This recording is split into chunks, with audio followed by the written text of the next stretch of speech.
Hi guys, I'm Chang. Today I'm going to be showing you how to take advantage of Git Hooks to automate your daily workflow and to enhance your working efficiency.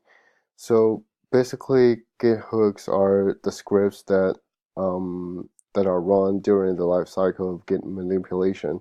You're probably doing Git add, Git commit, Git push every day, but you probably are not noticing that there is a great advantage that you can take advantage of.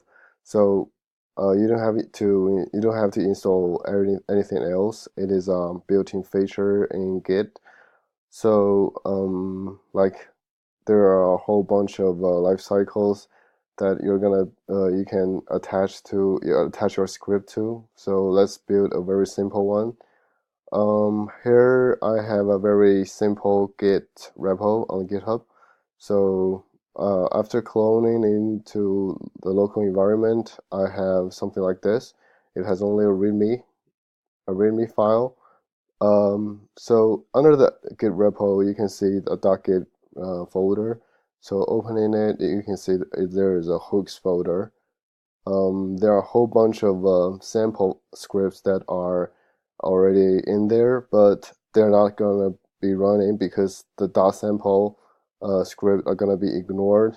So if you're not gonna use it, you can delete it. You can do whatever you want. It's decided by you. So let's add a very simple one. Let's say we want to run a script after we do the git commit. So we are gonna use a post commit file. So if you check the whole bunch of the sample script here, you can see these are just the shell script. So in the very first line, you can see here um, there is a exclaimer slash bin slash sh.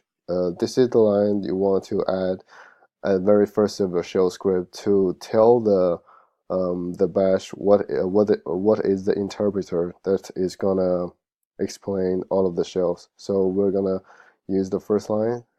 Also in our post commit files, we're gonna use this syntax like in shell. So we're gonna just put very simple here. We're gonna echo post commit script running,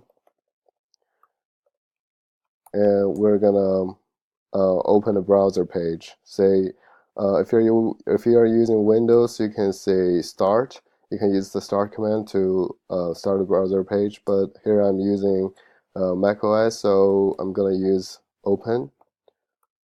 Let's say I want to use http google.com. So here it is. We're basically done. So, but this script is not executable because you have to manually change the mode of it. So let's change it.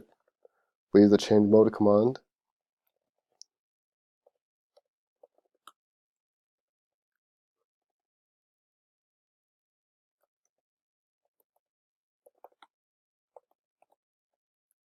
Yeah, here it is. We change the mode of it to make it executable. So let's try modifying something and say readme. Say we add a date, January the 16th.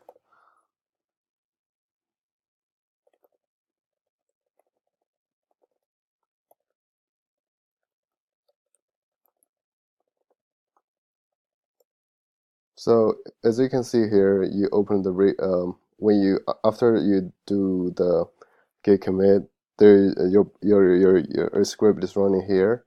You can see the echo here, which corresponds to what you have written here, and it automatically opens the Google page for you. So this is basically how you're gonna do with the Git hook scripts. Hopefully this is gonna be useful for you to get it started. Bye.